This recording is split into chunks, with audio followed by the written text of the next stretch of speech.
perfect picture. Shannon, what's Jerry really saying here? Jerry doing all this talking, Skip. Jerry does this every time. It's funny. It is. Huh? But, Skip, I think also Jerry got an opportunity to see what Ben DiNucci and Cooper Rush and Gilbert. What another guy didn't another guy start? Garrett Gilbert, Andy Dalton. Look, Jerry's like, man, I might just have to, hey, Steven, and Jerry Jr., and Sean, I just might have to bite this bullet. Because, Skip, I think the thing is that what Jerry is seeing, the price that he wanted is not going to be there. So even in a year in which the cap is going to come down, the number for the quarterback is not going to come down. They say if you want to see what a person is really worth, let him hit the free agent market.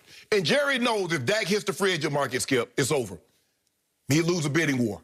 And that's why you do everything you possibly can to prevent guys from hitting the market. Because if they hit the market, somebody's gonna bid a king's ransom for him, and it's gonna put you in a bind where you can't sign him. So for me, I've always thought Dak had the leverage for the simple fact, and now he has even more leverage because guess what? Where he was hoping they continue to lose and they'd be in the top 5 and he could get a quarterback. Now they're all the way, they might be what, 9, 10, or even 11, and the quarterbacks that you possibly thought they might could get one of is not going to be there when they're picking. So they're up against it, and Jerry knows, Skip, even if you franchise Dak at $38 million, Steven said last year you want to keep the quarterback around 14% of your cap. Well, if you give Dak 37.7, basically $38 million, that's 22% of your cap. That's 8% more than projection said you should give a quarterback. But you only got yourself to blame. You had years and years to get this done. And you chose to keep punting the ball, kept betting against Dak. And now it's going to come due, Skip. They're going to have to pay Dak. And he's right. Dak has the leverage because Jerry just saw what happened when Dak wasn't in there. They lost, and they look bad in doing it. Okay, I interpreted these comments from Jerry Jones very, very differently than you did. I laughed and I laughed and I laughed at Jerry because this was vintage Jerry Jones. Of course. This was classic PR spin from Jerry because bad blood lingers between Jerry and Dak and the agent. Okay, it got do not invite him bad at the end of the negotiation before it had to be broken off. And Todd France is still his agent. He is still his agent. So to me, this was classic Jerry trying to mend the fence before he goes back to trying to rope the prize steer, who is Dak Prescott. And he is a prize steer. I got that. But I don't think Jerry believes that Dak has any more leverage than he had the first time around. And what made me laugh about this was he raves and raves about how valuable Dak is. I don't know how you could have any more leverage. His evolution as an NFL quarterback has been nothing short of a perfect picture. Really? I don't know about the perfect picture. That's why he said, I offered Dak all that money to begin with, all that money. So I don't know what the reports are, 35, the report said 34.5. I read 34.5 is what they got to. I don't know what to believe because I've seen higher marks of that, higher speculation about how much was offered. But whatever, it's somewhere in the mid-30s. I believe that Dak and his agent wanted somewhere in the low 40s because they saw what was coming from both my homeboy and Deshaun. And they stood firm, and Jerry dug in, as he always does in most negotiations, except with stars. And this is the first star negotiation where he didn't cave in. He dug in. He said, no, that's too rich for even my blood. I've overpaid too many of my stars. I can't overpay my quarterback because that's the one you can't overcome.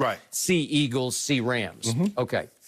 So I laughed at this because he's basically saying, let's get back to the table with some good spirit here in this. Let's revive our good spirit in this negotiation because he said the issue is how do you come together? And that's no stranger to me. I've been doing that my whole life. He's a deal maker. That's what he does for a living. He makes deals. And he would like to believe that he often gets the better of the deal. Of course. I'm not sure it's all about years. There's so much speculation. Dak wants 4, Jerry wants 5. But in the end, it's about dollars. That's what it's about. Okay, so let's talk about leverage, shall we? You can argue that because the cap is going to plunge, that Jerry can just say, hey, I don't have it right now. So don't tell me that's not leverage. I agree with your draft pick idea. That would have been real advantage Jerry Jones if you're up there in the top 3 and you got a chance, a shot at Justin Fields or whoever, or maybe even who knows what could happen. Right. Okay, now let's talk about leverage. I'm going to be completely objective, and I need you to respond to this and tell me where I'm wrong or right on this. Okay. I see Dak having no leverage because he is, and this is just a fact. I've been his biggest fan. I was a huge fan of Dak Prescott when he played at Mississippi State. You can check the tapes on the other network. Okay. I raved about him at Mississippi State. That was my favorite team that year in college as they rose all the way, briefly, to the top. They were #1 for about a week until they went to Tuscaloosa. Okay, I got it. Think about this. Okay. Dak Prescott, in his last 17 starts for the Dallas Cowboys, 6-11. Is that leverage? I don't think so. No. What happened to start the year? If they had not stolen the Atlanta game after being down 29-10 at halftime, Dak Prescott would have started off the year 0-4, and he would have fallen behind 17-3 at home to the Giants before he got hurt. Right.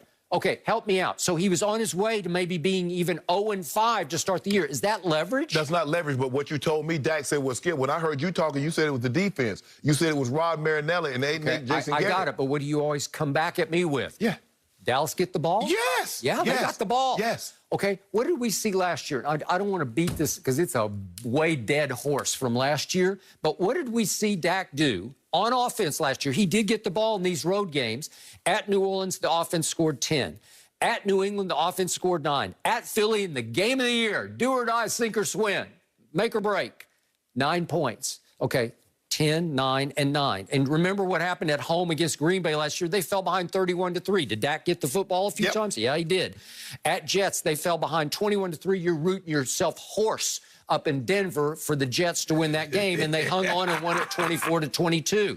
And then Buffalo on Thanksgiving, it was almost as embarrassing as the Washington game was this year on Thanksgiving because they fell behind 26-7. And then at Chicago on that Thursday night, remember Troy Aikman up in the booth? He's just saying, my God, you know, they've hit bottom this time.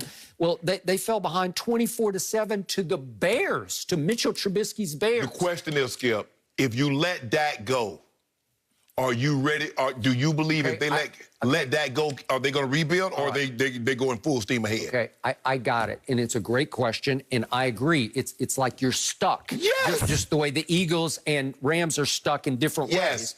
But remember, I'm not advocating for Andy Dalton here, but just remember, just by comparison, Andy Dalton went 4-5 as a starter, and if I give him the Giants as a win, which I'm not giving him because he closed it and made the 2 throws that set up the walk-off. Do you believe Andy Dalton could have come from behind 17-3? No, like that? because he can't. And I've said it again. Andy Dalton is not Dak Prescott. He's pretty good. I thought he played pretty well in the second half against the Giants up there on Sunday, but my coach didn't throw the red flag, and that's the end of that deal. Right, and Andy Dalton said he wanted to be a free agent, said he might want to be a starter. And he might be right about that. Somebody might just say, you know what? He's pretty good. He knows how to play. We can sort of trust him to. He might be a bridge. Yeah, he might be a bridge for somebody. But my point is that it's hard to sell what Dak did for his last 17 starts. It's hard. I don't think he has any more leverage. So what are we going to do about those 2 divisions? What are we going to do about the 13-3? What are we going to do about Offensive Rookie of the Year? What are we going to do about those 2 Pro Bowls? Do those not factor in? Well, sure they do. Okay. But of late, again, maybe as you say, it's just a bad football team going south and it sort of dragged the quarterback down with them. But what have you always told me? Empty calorie yards. Yes. Well, Dak's become the master of the empty calorie. Am I right? I know another guy did that too, but you ain't saying anything about that. But that's not here or there. You know. I don't know. In Central Florida.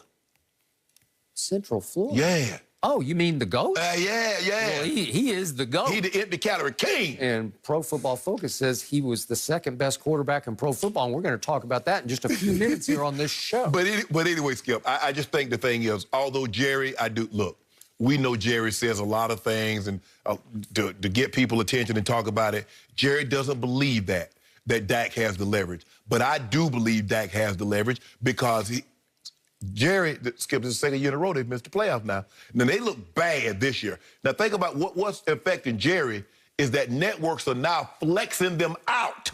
See, you know what? I agree. Jerry can deal with a lot of things, Skip, but Jerry likes being on TV. And they flexed them out. Yep. And say, we'd rather see Cleveland. Cleveland and Giants over the Cowboys?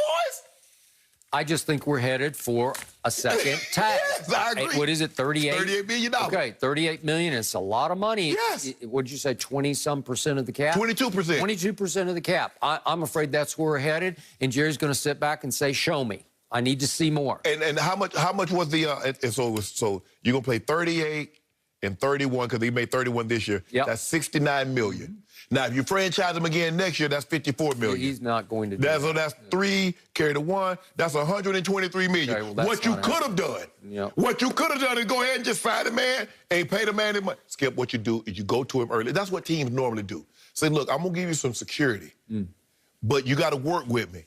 What they try to do with Dak is that you need to give us a discount. What kind of discount are you? Hold on, you ain't even talking about the contract and you already talking about a discount? Boy, he's still got a lot of national TV. That ain't got nothing to do with you. Huh? They ain't got nothing to do with you. What I do, hold on. If he were Josh Allen in Buffalo, would he have those? But he ain't in Buffalo, he in Dallas. And so like you said, that comes with a premium. So I need to get that, Skip. Yeah, you just want him to wreck my caps and wreck my Skip, all you had to do, instead of saying I'll give you $100,000 to $500,000 more than Jared Goff or Carson Wentz, who had 2 years left